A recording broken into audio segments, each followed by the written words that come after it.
I would like to discuss with you a very important video, your job description and the scope of your work.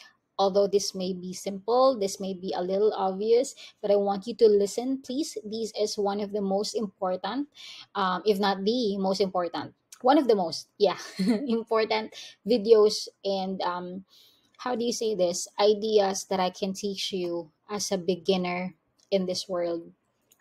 Number one, before you begin any project, you have to get clear with your client what is the exact scope and limitation of your job. Okay, this is to avoid miscommunication and being overworked in the long run. So may mga clients kasi na eventually ito yung job mo, ito yung scope mo, tapos dinadagdagan, okay?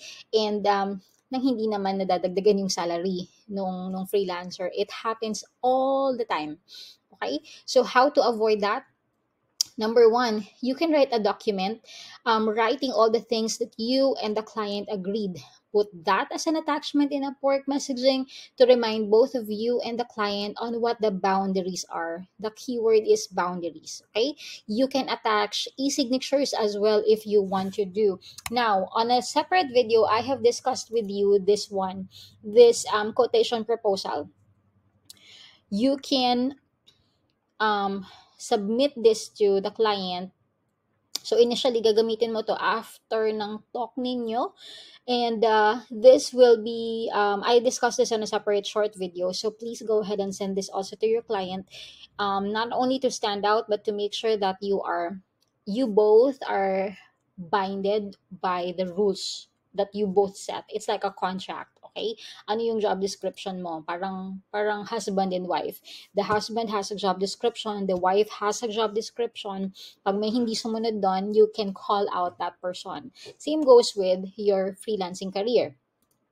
You can write a document that will agree on both ends para pagka client hindi ko na trabaho to kasi initially ito yung pinag-usapan natin. Okay, I know it's easy said and done, and as a Filipino minsan hindi to nasusunod talaga.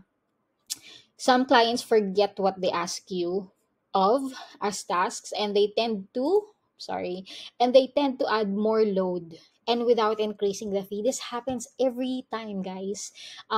For many years, ito yung karamihang examples and problema ng mga Filipino freelancers because hindi tayo marunong humindi. Usually, we're very conservative and then we're not very confrontational. So, ang nangyayari, we just vent out on the community hanggang sa maubos na yung patience ni freelancer until such time na hindi na siya masaya dun sa client because ultimately, sa umpisa pa lang, hindi kasi naging malinaw kung ano yung job description. So, hanggang maaga, sulat mo to. Okay, wag kang matakot because the clients will also appreciate you doing this to protect you both. Kasi baka meron ka rin hindi nagagawang trabaho na according naman dun sa job description ay dapat na gawin mo. Okay? So, don't worry about that. Yun nga, sadly, freelancers will just take it all in. Okay? Talagang ano lang, masokista ba yung tawag doon? Because they want to keep the project ongoing. Ayaw nilang mawalan ng trabaho. Ayaw nilang mawala yung client. Kasi employee mindset eh. Okay? Employee mentality. And the client, happy in fear of having left and the client, sorry, ano ba to? Sadly, the freelancers will just take it all in because they want to keep the project ongoing and the client happy. Okay? Parang mali yung sentence ko rito, but I apologize. They just want the project ongoing and they want the clients to be happy. Siguro may comma dito or something. Because they have the fear of having left negative reviews. Aside from the negative reviews, mawala yung client nila. Okay? Remember guys, you are here. I am mentoring you. Hindi ka dapat matakot na mawala ng client because you are very good. You are good with what you do. Remember, you will never stop learning, right? You will be learning new skills. So when you do this, it's just a matter of time before you get another client, okay? And then you save. This is for another discussion, but I want you to save. Wag ubos biyaya na living paycheck to paycheck. Like every week wala ng pera kasi may sweldo naman sa susunod na linggo. Paano pag wala? Paano pag biglang nawala si client? Anong gagawin mo? 'di ba? Kaya nga yung iba natatakot na magkaroon ng negative reviews and all that. Um, kasi nga, or mawalan ng trabaho kasi wala ngang ipon, 'di ba? But let's save that on a different sermon. My point here is that you cover yourself, okay? Because you just don't take it all into the point na yung mental health mo mismo ay na sa sacrifice. Okay? So it's better that in the beginning, you both agree for the boundaries, scope, and limitation. So for example, if it's a social media content, that's your job. Are you going to find the images? So, klaruhin mo kay customer or kay client. You will be posting. The job description is to post on social media. Ikaw ba yung maghahanap ng image and videos? Remember, merong interview process, di ba? Tanungin mo sa kanya yan. Ako ba yung mag-upload ng content? Siyempre, ikaw. Kasi ikaw yung mag-post ng social media content. But say, lagay mo pa rin yan dan para talagang black and white kayo ni client, okay? Ikaw ba yung mag-upload? Ikaw ba yung mag-set ng social media calendar for each post? Ikaw ba yung mag-engage sa followers? Let's say, for example, may nag-comment, may nagtanong. Siyempre, you have to engage on that follower, di ba? Ikaw pa rin ba yon? Yung mga ganon. So, you ask the client para malinaw kayo kung ano yung job description nyo talaga. Yung iba kasi sobrang pabibo naman, di ba? Parang, that's okay if you go beyond your job description. Pero mag-ingat ka lang din kasi sometimes si clients, they're good. They, of course, lahat ng client ma-appreciate yan, di ba? That you over-deliver.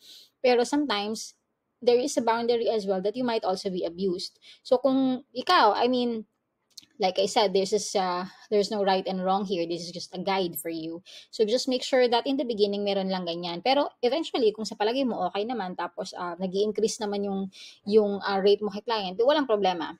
It's all up to you, okay?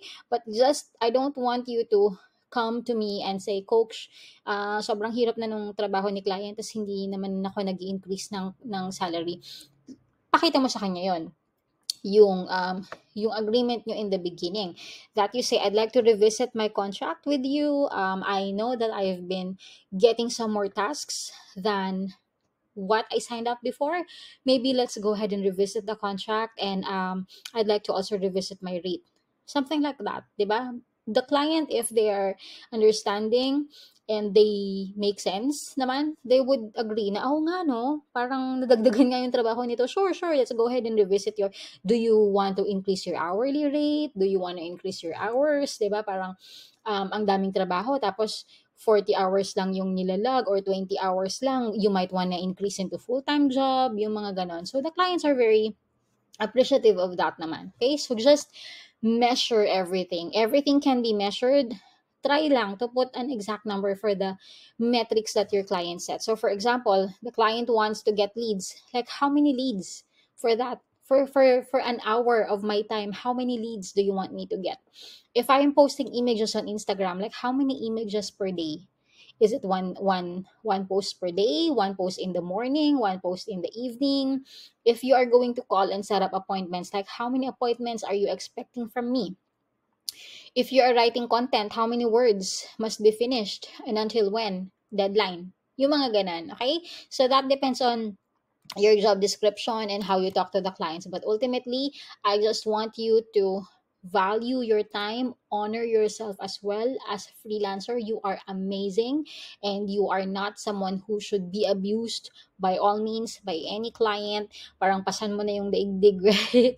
Lahat na lang ng trabaho binigay sa'yo. You're a one-man show. You deserve to increase the rate that you will be happy na hindi ka naman mentally abused, and psychologically abused, na ang dami mong trabaho and you have no life anymore at like how much? $3 an hour? I don't think you deserve that. Okay? So this video is all about that, and I will see you in the next video.